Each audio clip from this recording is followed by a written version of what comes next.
Olá, seja bem-vindo ao Estudo Bíblico. Aqui é o pastor Robson da Ondadura Joinville. Tenho a alegria de estar com você estudando a Bíblia. Nós estamos estudando Gênesis, estamos entendendo a origem da existência da humanidade, aquilo que Deus se propôs a realizar, a criação que Deus propôs a criar e os propósitos dessa criação. Nós já falamos sobre muita coisa relacionada a isso, nós já estudamos os 6 primeiros capítulos de Gênesis e hoje nós vamos estudar o 7º capítulo de Gênesis. Você é convidado a participar do início ao fim, deixar seu comentário aqui embaixo também, curtir esse estudo bíblico, compartilhar com seus amigos, com seu GP, enfim, participe desse estudo bíblico. E para analisar esse texto, estará aqui comigo o pastor Gustavo Kuipers. E aí, tudo bem, Gu? E aí, pastor Rob, olá pessoal de casa, sejam bem-vindos a mais esse estudo. Hoje é o dia que a chuva vem, que a água sobe e propriamente dito a gente chega no dilúvio hoje, né? Literalmente, exatamente, né? Então,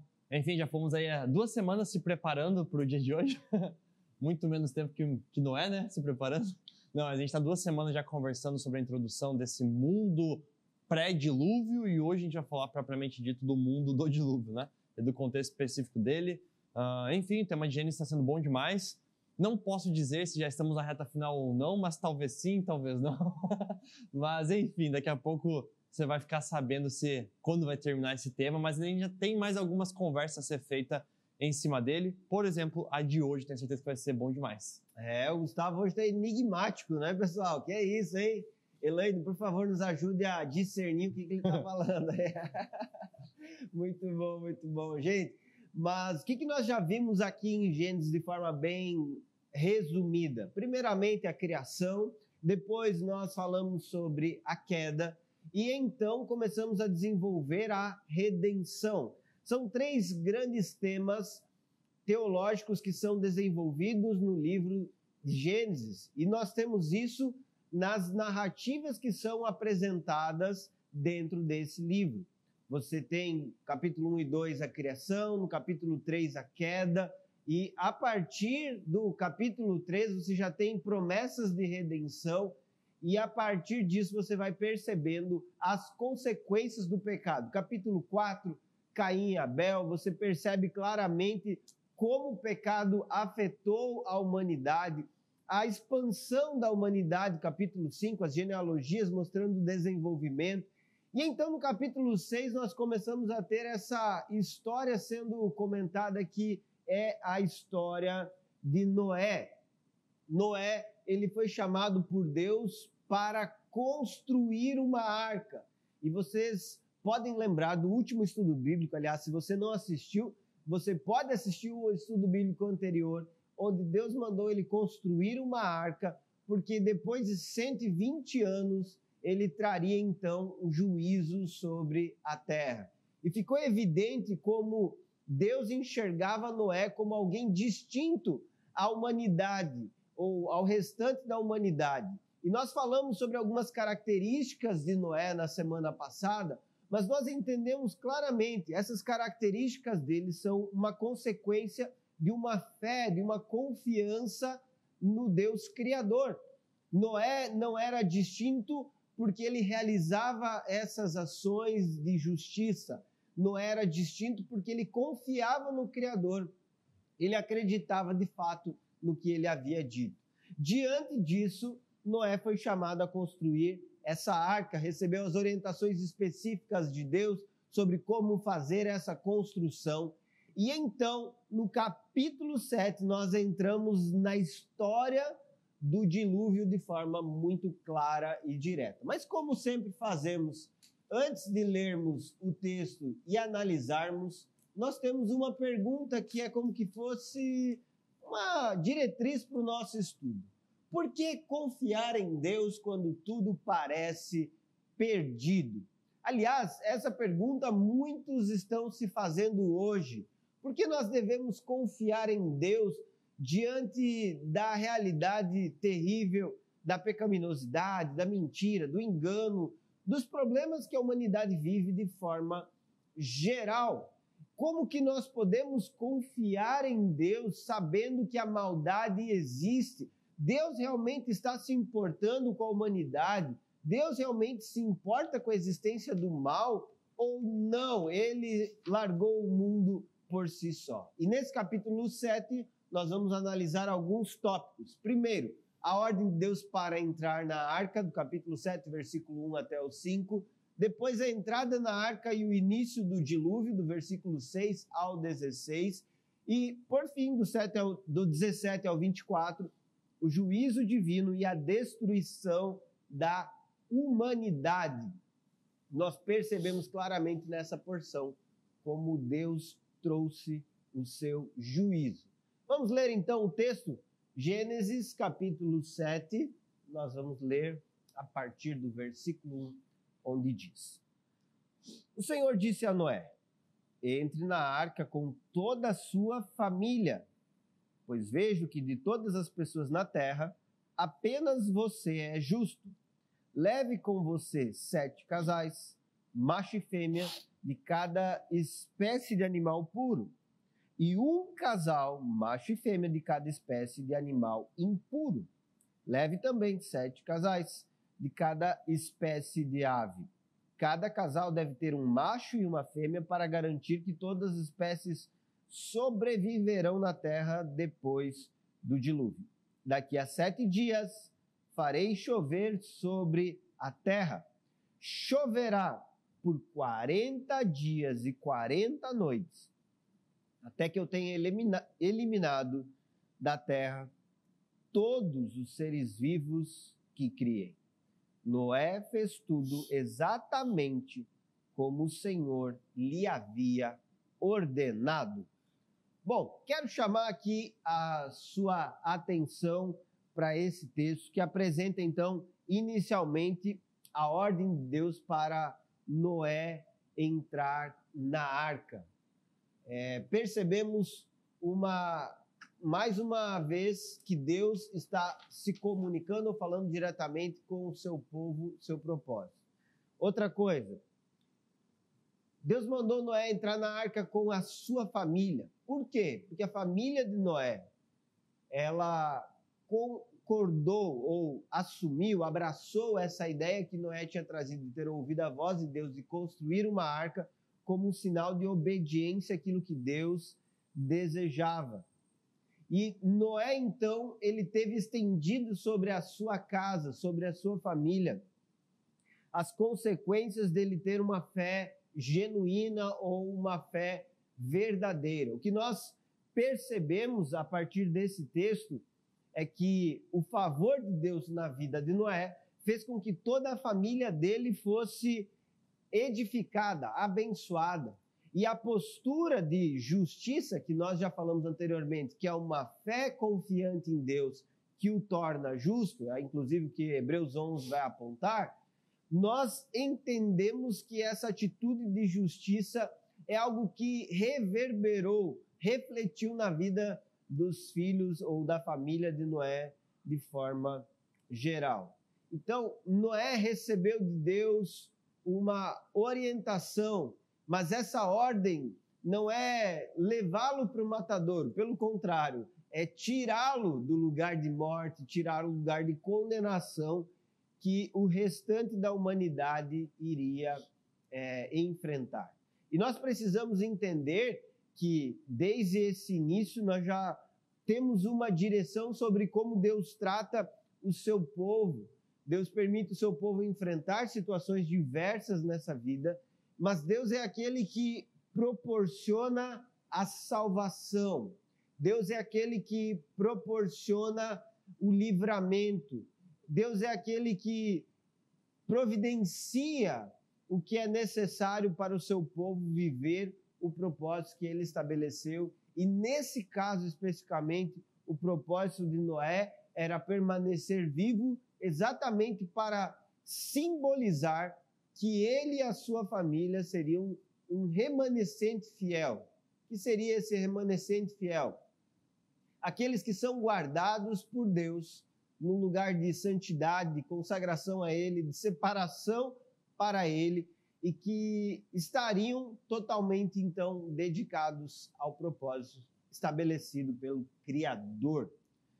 Versículo 2 vai falar que ele deveria levar também, além da sua família, 7 casais, macho e fêmea, de animais puros, um casal de animais impuros e também 7 casais de aves de cada espécie.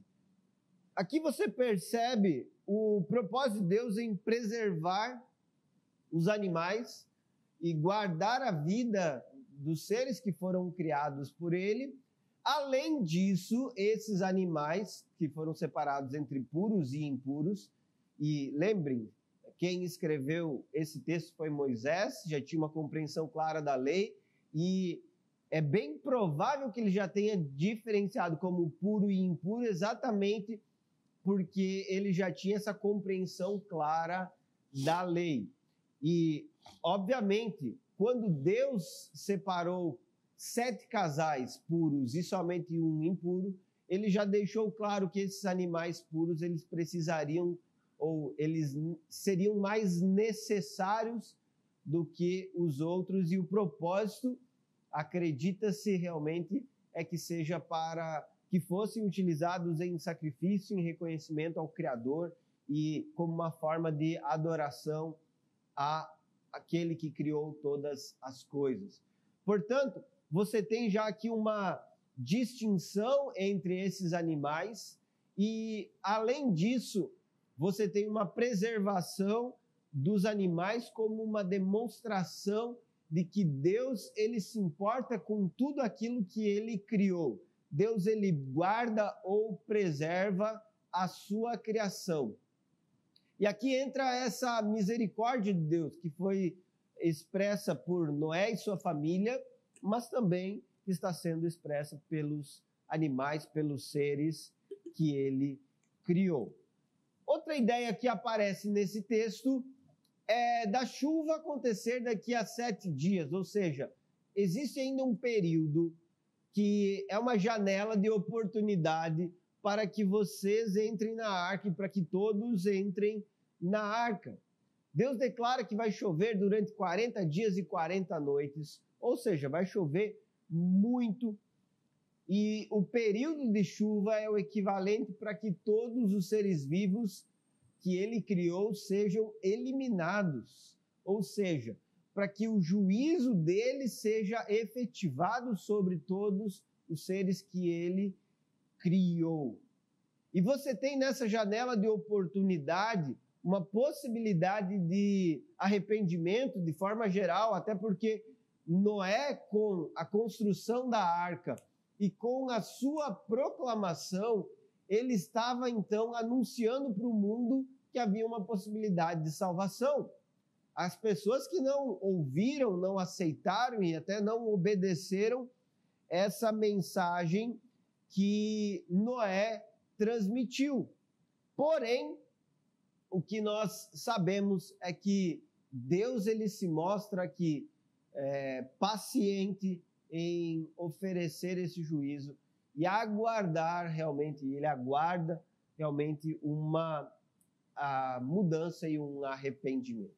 Por fim, essa primeira porção de texto mostra a obediência de Noé, o que nos mostra, ou que evidencia, como ele estava plenamente entregue a cumprir o que o Senhor, o Criador, havia determinado para ele. E aí, Gustavo? Eu acho que é muito bom porque aqui no início já do capítulo 7 a gente tem um reforço de alguns conceitos que a gente vem trabalhando desde o capítulo 6, mas que aqui se demonstra como a cartada final, digamos assim, né? Existe um chamado de Deus e existe uma obediência clara aqui de Noé. E esse chamado passa por uma compreensão da justiça de Noé, como é falado ali no versículo, né? Só que é interessante a gente perceber que essa justiça, como o pastor Rob bem trabalhou, ela não é uma justiça resultado de uma perfeição moral de Noé, mas ela é sim resultado de uma fé, da fé correta no Deus correto, e de uma fé, então, não só de crendice, né, no sentido de que eu digo que eu creio, mas uma fé ativa que se demonstra em situações práticas e concretas. Então, aquilo que Deus encontra de justo em Noé e de justiça nele não é a sua perfeição moral, mas sim uma obediência a Deus e uma fé no Senhor. E essa fé no Senhor é o que é dado como uma justiça e ele é declarado justo pela fé e não pelas suas obras, mas a sua fé, é muito interessante isso, a sua fé que o justifica por meio do chamado de Deus, isso o leva à prática de obras, isso o leva à obediência a Deus, e isso o leva a uma fé ativa, uma fé que bota a mão na massa e faz acontecer porque verdadeiramente crê. Você entende a diferença? Se eu faço coisas para tentar confirmar que eu creio, ou conquistar essa crença, essa fé de alguma maneira, logo eu estou fazendo aquilo achando que essa fé que eu vou conquistar é um mérito meu. Agora, uma vez que eu entendo que primeiro eu fui amado, chamado por Deus, e dessa maneira eu creio em Deus, e isso me torna justo, as minhas obras não são uma resposta, uma retribuição ou um mérito, uma conquista humana, mas são uma expressão desse coração que foi justificado por Deus, desse coração que foi agora encontrado pelo Senhor e que tem essa fé que o leva a ser uma fé ativa, uma fé obediente, uma fé vigilante, inclusive. Aqui a gente pode fazer um paralelo até para nós, né, de que Noé aqui representa muito essa figura vigilante, uma figura que nós temos que ter muito apegada a nós como cristãos, né, de estarmos vigilantes até o dia em que virá, não o dilúvio, mas Cristo voltará para julgar vivos e mortos, como uma expressão do juízo final. E diante disso, então, nós somos encorajados a ter a mesma fé de Noé. A fé que obedece, a fé que faz o que deve ser feito, e a fé que vive em relacionamento com Deus, apesar daquilo que já se comprovou ou não, de caiu a gota da chuva, não caiu ainda, veio Jesus, ainda não veio, etc.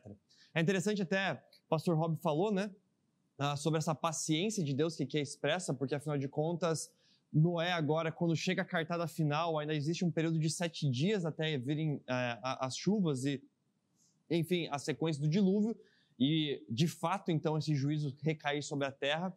E a gente percebe aqui até uma característica de Noé. Noé, ele é considerado um pregador do juízo, um pregador desse arrependimento, um pregador dessa justiça divina. É alguém que ali está anunciando pela sua vida, pelas suas obras e pelas suas palavras, que Deus virá com juízo, que Deus virá julgar.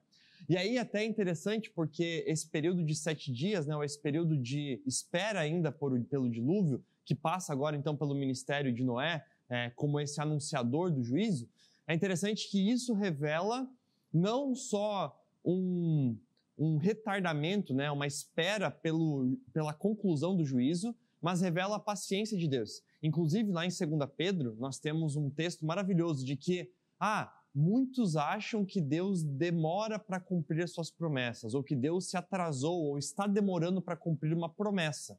Mas, na verdade, isso não é uma demora, mas é simplesmente a própria paciência de Deus, a própria misericórdia de Deus, a longanimidade de Deus, que resulta na salvação de muitos. Então, a promessa era clara, virá o dilúvio. Agora, essa espera até o dilúvio, que vai acontecer daqui a pouco, revela esse caráter não de um Deus que se atrasa para cumprir as suas promessas, mas de um Deus que, diante da promessa clara de juízo, é também misericordioso e paciente para que muitos ainda recebam a oportunidade de um arrependimento, inclusive da salvação. Exatamente.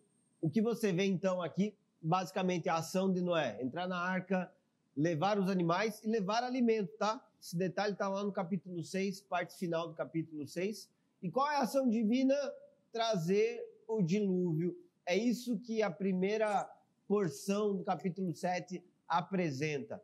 A responsabilidade de Noé e sua ação e a responsabilidade de Deus. Mas seguindo o texto, versículo 6, olha que interessante o que apresenta agora, o que é apresentado agora.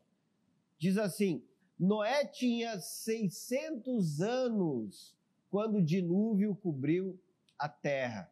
Gente, isso aqui é bem importante a gente ressaltar, porque esses números, né, essa marcação de tempo, traz uma ideia do quanto Noé ele trabalhou, se esforçou e durante um período longo da sua vida ele se dedicou para viver esse propósito que Deus havia estabelecido para a sua história. Ele já tinha uma idade avançada, óbvio. Quando nós olhamos para esse período da história, nós vemos que as pessoas viviam muito mais. Gênesis capítulo 5 apresenta a genealogia e o período de vida dessas pessoas, e você vê como os anos eles eram muito maiores. Eu sei que aqui vai entrar uma discussão, né? Alguns vão achar que o período marcado naquela época era inferior, outros vão achar que eram números literais, mas independente dessa discussão, Moisés ele está marcando aqui um período da história de Noé, deixando claro que ele recebeu de Deus uma orientação, ele obedeceu, o tempo passou, ou seja, ele viveu trabalhando em prol daquele propósito que Deus havia estabelecido, e então o dilúvio chegou, o dilúvio cobriu a terra. Vamos lá, o que diz o versículo 7. Entrou na arca junto com a mulher, os filhos e as mulheres deles, para escapar do dilúvio. Entraram com eles animais de todas as espécies, os puros e os impuros, as aves e todos os animais que rastejam pelo chão. Entraram na arca em pares, macho e fêmea, como Deus tinha ordenado a Noé. Depois de 7 dias, vieram as águas do dilúvio e cobriram a terra. Olha só o tempo de espera e como Deus concretizou. Versículo 11. Quando Noé tinha 600 anos, no 17º dia do segundo mês, todas as fontes subterrâneas de água jorraram da terra, e a chuva caiu do céu em grandes temporais e continuou sem parar por 40 dias e 40 noites. Naquele mesmo dia, Noé tinha entrado na arca com a esposa, os filhos, Sem, Cã e Jafé, e as mulheres deles. Entraram com eles na arca casais de todas as espécies de animais, animais domésticos e selvagens, grandes e pequenos, e aves de toda espécie. Entraram de 2 em 2 na arca, representando todos os seres vivos que respiram. Um macho e uma fêmea de cada espécie entraram como Deus tinha ordenado a Noé. Então o Senhor fechou a porta. Gente, é importante aqui nós ressaltarmos nesse ponto como ele cumpriu plenamente aquilo que lhe havia sido ordenado pelo Senhor. Você, inclusive, consegue enxergar essa realidade de que esses animais, eles foram levados, eles foram organizados. E perceba, esse tema, a ordem ou a organização, é algo que Gênesis repete sobre a ação divina. Não somente pelo fato de serem pares ou de serem casais, não somente por serem animais de todas as espécies, mas percebemos que Deus, desde o começo da construção da arca, deu as diretrizes para Noé, Deus deu claramente o material que deveria ser utilizado, Deus mostrou o caminho, o tempo, o período que ele teria para essa construção. Portanto, o que o texto está revelando é a ordem de Deus diante do caos que a humanidade estava vivendo, da pecaminosidade que estava sendo desenfreada, que estava sendo vivida de forma completa pela humanidade.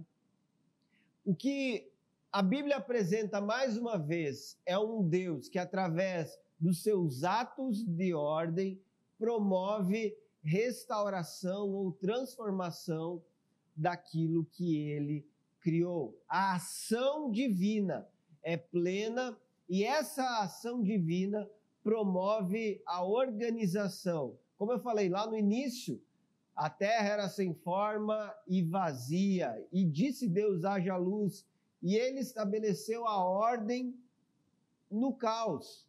Agora, diante da pecaminosidade, mais uma vez você vê Deus estabelecendo a ordem, e através desse trabalho de ordenar ou organizar, você percebe que Deus, ele redime, transforma a realidade da humanidade. E outra coisa também interessante, né, Gustavo? Há uma repetição aqui.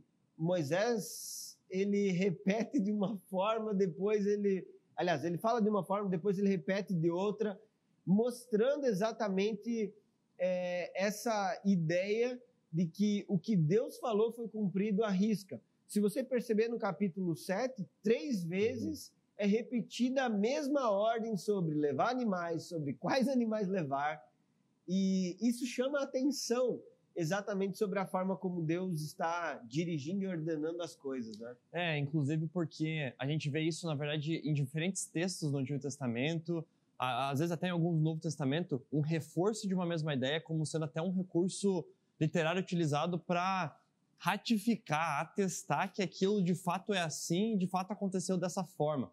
Aqui no caso, quando a gente observa esse texto e vê uma mesma narrativa sendo construída e por meio dessa mesma narrativa um reforço dela, um reforço das ordens, um reforço da sequência dos fatos, um reforço da atitude que Noé deveria ter, da atitude que Deus teria, a gente observa aqui que é um fato inquestionável, em outras palavras. É um fato inquestionável, é um fato dado, um acontecimento e uma ordem clara e direta de Deus e de um Deus que se revela como aquele que tem poder de intervenção tanto na área da misericórdia quanto na área do juízo. Isso é bem interessante a gente perceber.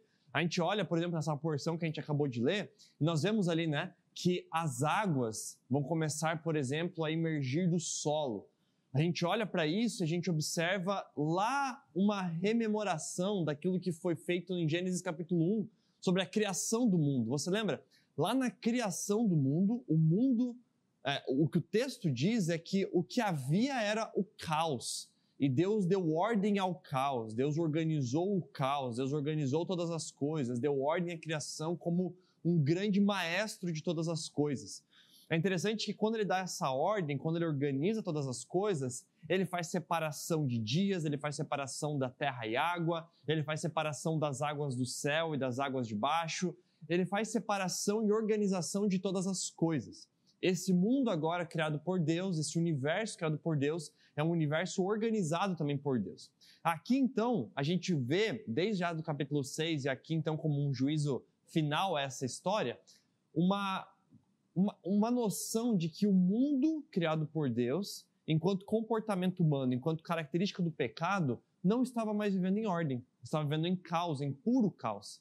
E aí entra algo maravilhoso que o dilúvio representa aqui também, porque ao ter as águas do subsolo emergindo e vindo à terra para inundar ela, e ao ter a chuva caindo, é como se o texto estivesse falando que aquilo que em Gênesis 1 aconteceu, de uma ordem e de Deus ter poder para dar ordem a todas as coisas, é o mesmo Deus que tem poder para, diante do seu juízo, retirar essa ordem e entregar ao caos, digamos assim. E aqui revela-se esse poder de Deus, essa autoridade diante do juízo de Deus e diante do seu poder com toda a criação, com todas as coisas.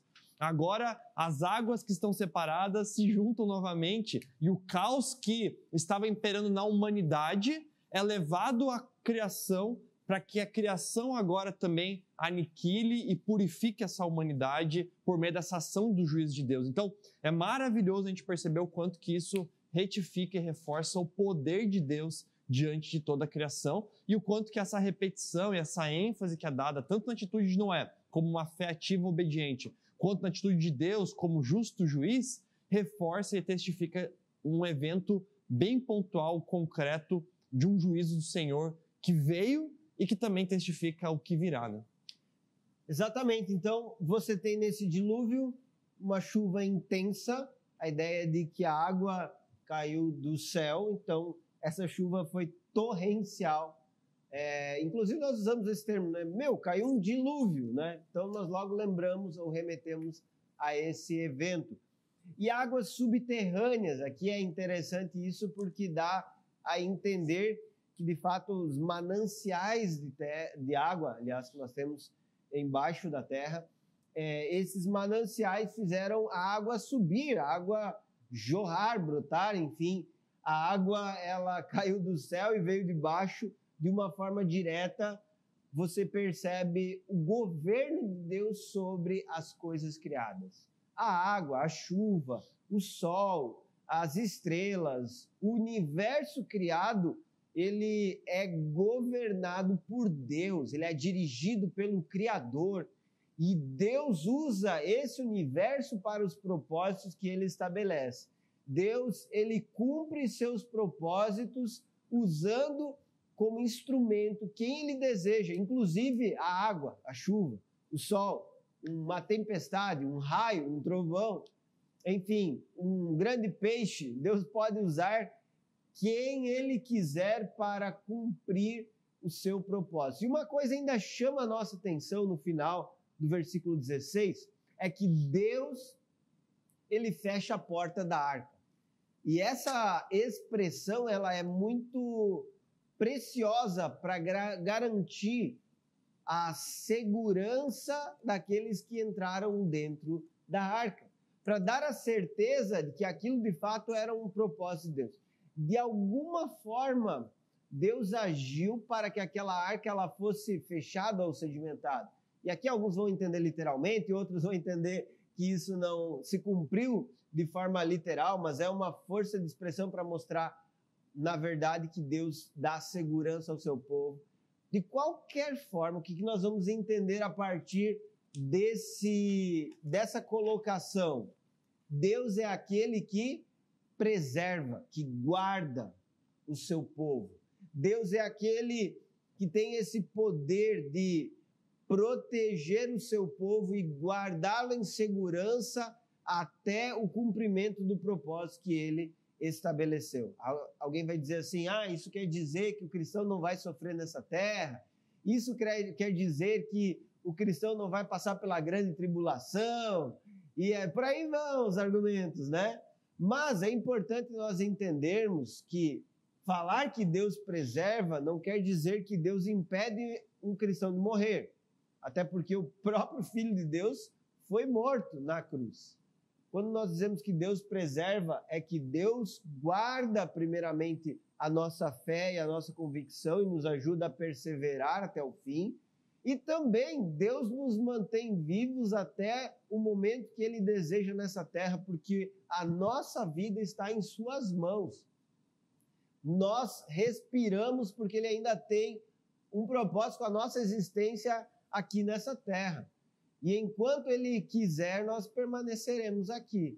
E a nossa morte pode chegar numa perseguição ou não.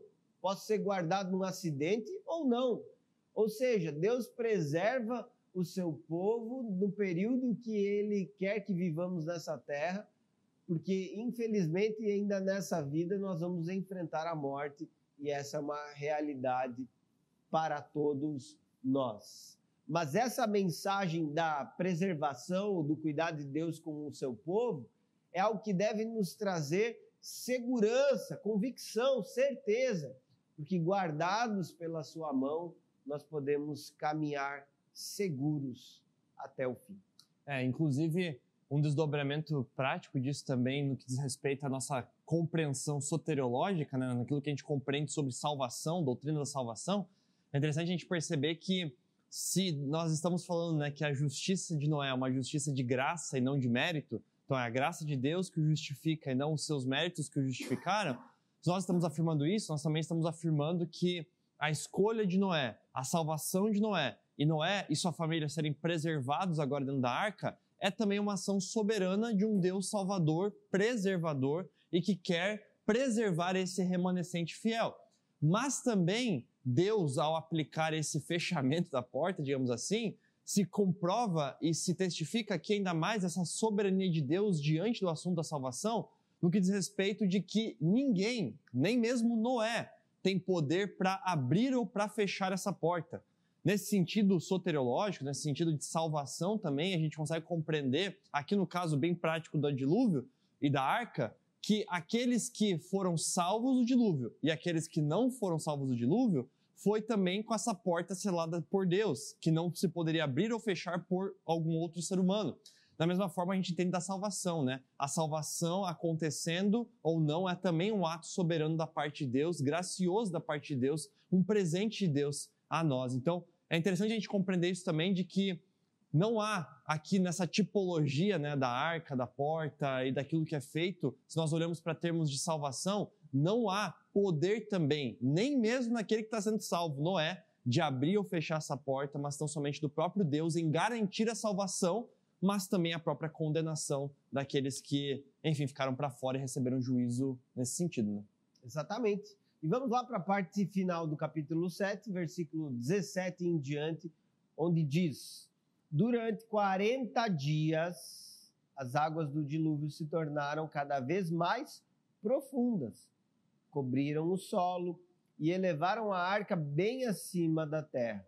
Enquanto as águas subiam cada vez mais acima do solo, a arca flutuava em segurança em sua superfície. Olha aqui a mensagem: a segurança daqueles que foram selados por Deus. Por fim, as águas cobriram até as montanhas mais altas da terra e se elevaram quase 7 metros acima dos picos mais altos. Todos os seres vivos que havia na terra morreram. As aves, os animais domésticos, os animais selvagens, os animais que rastejam pelo chão e todos os seres humanos. Tudo que respirava e vivia em terra firme morreu. Deus exterminou todos os seres vivos que havia na terra. Os seres humanos, os animais domésticos, os animais que rastejam pelo chão e as aves do céu. Todos foram destruídos. Eita, que repete sua ideia mais uma vez. Olha que interessante isso. Apenas Noé e os que estavam com ele na arca sobreviveram, e as águas do dilúvio cobriram a terra por 150 dias. Gente, vamos aqui então entender essa parte final que está sendo apresentada aqui em Gênesis. As águas se tornaram cada vez mais profundas e cobriram o solo, elevando a arca bem acima da terra. Ou seja, o lugar onde eles estavam habituados a permanecer, que era em cima do solo da terra, saiu do seu chão, saiu de perto deles, eles subiram, ficaram distantes. E o que você vê? Eles foram para um lugar desconhecido, eles estavam num barco sem leme. Ou seja, eles ficaram inteiramente à deriva. Mas é interessante que o versículo seguinte traz a ideia de segurança, exatamente para indicar que o que Deus estava fazendo com eles era um plano perfeito. Fala, inclusive, sobre a quantidade de água que desceu sobre a terra. Aí, aqui um detalhe bem importante: você tem em todas as culturas do mundo algum tipo de conto, narrativa ou história referente a um dilúvio. E se você conhecer de forma mais profunda a história, inclusive, de indígenas brasileiros, dentro do cenário mundial, de grupos ou tribos específicas, você vai ver exatamente menções a um período de chuvas torrenciais e a sobrevivência de alguns seres humanos diante dessa grandiosa chuva, desse dilúvio. Obviamente, essa história, quando ela começa a ser repassada de geração em geração, ela acabou tomando proporções diferentes do que foi o fato inicial que realmente aconteceu. Porém, você percebe essa comprovação de que houve realmente esse dilúvio através desses relatos. Outro detalhe interessante é que existem descobertas científicas que estão apresentando cemitérios massivos de fósseis, ou seja, onde grupos grandiosos de animais morreram de forma a estarem reunidos num lugar próximo. E essa é uma indicação de que, de fato, houve um dilúvio sobre a terra, uma grandiosa chuva, e essa chuva, então, matou esses animais e eles ficaram próximos, reunidos nesse mesmo lugar. Também você percebe que existem algumas estruturas sedimentares, essa é uma explicação geológica, inclusive, sobre o dilúvio, e nessas estruturas sedimentares está uma comprovação de que durante um período na Terra houve uma água em abundância que cobriu esses ambientes e que proporcionou essa sedimentação, essa união desses materiais. Portanto, por diversos elementos que existem, tanto na história de diferentes culturas, quanto evidências que são analisadas cientificamente, você olha para esse relato do dilúvio e você tem essa convicção que houve, de fato, esse evento.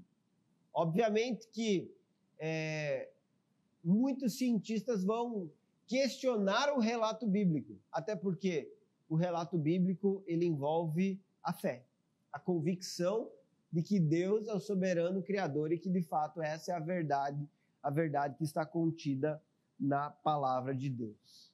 Porém, o que sabemos de forma direta é que a palavra de Deus está expressando aquilo que aconteceu. E aqui você pode questionar, mas ali diz cerca de 7 metros acima dos picos mais altos, como ele conseguiu medir isso? E aqui a ideia dos 7 metros é de uma dimensão grandiosa, plena, completa, ou seja, cobriu plenamente esses picos mais altos a ponto deles não serem vistos. E quando você olha para essa expressão, não é porque Noé estava com uma régua lá medindo, ei, deu 7 metros aqui, gente. Não é isso. Nós, obviamente, sabemos que ele não tinha nem tecnologia para fazer essa medição. Porém, o que o texto traz de ideia é que houve, sim, esse encher da terra de forma plena, acima dos picos mais elevados e, consequentemente, deixando claro que Deus cumpriu sua promessa de dilúvio. E, mais uma vez, nas repetições, que eu fiz questão de mencionar na leitura, você entende como Deus ele está evidenciando que cumpriu a sua promessa de trazer juízo sobre os seres humanos e que, consequentemente, animais acabaram sendo mortos diante disso como uma consequência da corrupção pelo pecado. Exatamente. É interessante a gente perceber elementos que, novamente, testificam essa soberania de Deus. Até o próprio número, né? 150 dias. Não é que veio o dilúvio, então, realmente, que se entregue tudo ao caos e que se exploda. Não. Deus tinha um juízo específico, controlado por Ele mesmo, diante daquilo que Ele queria realizar. Então, por esse período específico e pontual, houve o dilúvio. E quando Deus não quis mais que continuasse, acabou, cessou. Então, o juízo de Deus está sob o controle de Deus. Não é que a ira foi derramada e que agora que se exploda tudo e acabou tudo. Não. Há um controle, uma soberania e um propósito específico de Deus em fazer aquilo que Ele fez da maneira que Ele fez, inclusive que Ele faz da maneira que Ele faz e que Ele fará da maneira que Ele fará. Existe um propósito específico e está debaixo desse controle e dessa soberania de Deus. Interessante também o reforço, né? Tudo que possuía fôlego de vida pereceu, morreu. Tudo que estava vivo veio à morte, ou seja, há uma universalidade do juízo de Deus aqui também, uma universalidade que atinge a todos os seres vivos e que reforça que só há salvação, só há preservação diante daquilo que Deus guarda, diante daquilo que Deus preserva, diante daquilo que Deus reserva. Aqui no caso, obviamente, é a arca, se nós formos falar hoje, no nosso caso, é em Cristo. Só há salvação em Cristo e haverá uma universalidade do juízo de Deus sobre toda a terra e toda a terra receberá essa universalidade de juízo e será preservado aqueles que estão na arca, ou no caso, aqueles que estão em Cristo aqui no nosso contexto nesse sentido. Então, é muito interessante a gente perceber esses elementos e perceber, inclusive, às vezes tem vários debates, né? Será que foi um dilúvio local? Será que foi um dilúvio global? Será que foi um dilúvio, parcial? Como que foi, etc, né? Realmente, bem como o pastor Rob disse, nós encontramos evidências, e não é só evidências do eu acho, mas evidências concretas, culturais, científicas, de que se mostra a realidade. Esse é muito interessante. O evento do dilúvio é um dos eventos que nós mais temos recursos de pesquisa, de estudo, de comprovações sobre como ele ocorreu e da maneira como ele existiu. E o mais interessante de todos, na minha visão, é essa forma como diferentes culturas ao redor de todo mundo testemunham de um mesmo evento. Então, se você pega os macedônicos, os chineses, os incas, os maias, se você pega diferentes povos de diferentes contextos, eles vão ter textos que, se você for ler, você vai ler o texto e você vai ver, cara, ele fala que teve chuva, ele fala que sobreviveu um casal só. Mas é interessante que todos os outros povos, a não ser o povo de Israel que narrou esse evento, narram com motivações completamente estranhas e briga de deuses e ciúmes, isso, aquilo. E o único texto que mostra uma graça de Deus, uma misericórdia de Deus e um Deus que está à disposição e disponível para amar a sua criação, se importar com ela ao ponto de que o dilúvio não é parte apenas de uma ira de um Deus brabo, mas é parte de um projeto redentor, de um Deus salvador, resgatador, é exclusivamente no texto revelado por meio do povo de Israel, por meio aqui da pena de Moisés, e que nós temos aqui acesso, né? Então, isso é maravilhoso de perceber também. Por exemplo, existe um texto da Epopeia de Gilgamesh, né, que ele vai dizer que o dilúvio aconteceu porque os deuses estavam brigando entre si e estavam se incomodando com o barulho que os seres humanos estavam fazendo. Os seres humanos estavam incomodando muitos deuses. Mas aí tinha um deus na corte dos deuses que era adorado por um casal de seres humanos. E aí esse deus, depois terminou a reunião dos deuses de que tinha que acabar com o mundo, ele foi e procurou esse casal que o adorava e avisou, olha gente, vai vir um dilúvio, se preparem. E aí o casal se preparou, sobreviveu, veio o dilúvio, passou o dilúvio, os deuses, nossa, como assim, né? Se preservou um casal. E aí esse casal fez um culto a todos os deuses e todos ficaram felizes e a humanidade continuou. Você entende? Tem muitos elementos parecidos, mas a motivação, o propósito e tudo mais é totalmente diferente. Então, o propósito que revela o caráter do Deus verdadeiro, do Deus revelado nas Escrituras, é maravilhoso de perceber nesse relato aqui também, do texto de Gênesis a partir do dilúvio, aqui narrado com Noé. Exatamente. E o que nós percebemos, além do que eu já falei que Deus preserva, Deus cumpre sua palavra, ou seja, Ele é fiel. E também Deus, Ele julga. E essa é uma realidade não só para o passado, mas é uma realidade para o presente. Você vê claramente em 2 Pedro, capítulo 3, a partir do versículo 5, isso sendo apresentado. Diz assim, eles esquecem deliberadamente que Deus, por sua palavra, há muito tempo criou os céus e a terra seca, que fez surgir em meio às águas. Depois, com água, destruiu todo mundo antigo no dilúvio. Pela mesma palavra, os céus e a terra que agora existem foram reservados para o fogo e estão guardados para o dia do julgamento, quando todos os perversos serão destruídos. E aqui eu faço uma conclusão desse estudo bíblico, falando exatamente sobre uma realidade que continua sendo real para a humanidade, uma mensagem que precisa ser pregada até os nossos dias.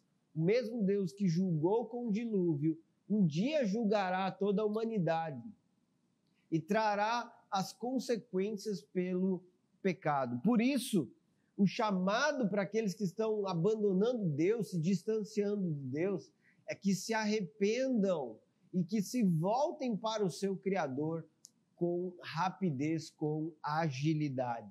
Afinal de contas, Deus, o Criador de todas as coisas, Ele é paciente, Ele é longânimo e Ele está aguardando os seus filhos arrependidos se voltarem para Ele.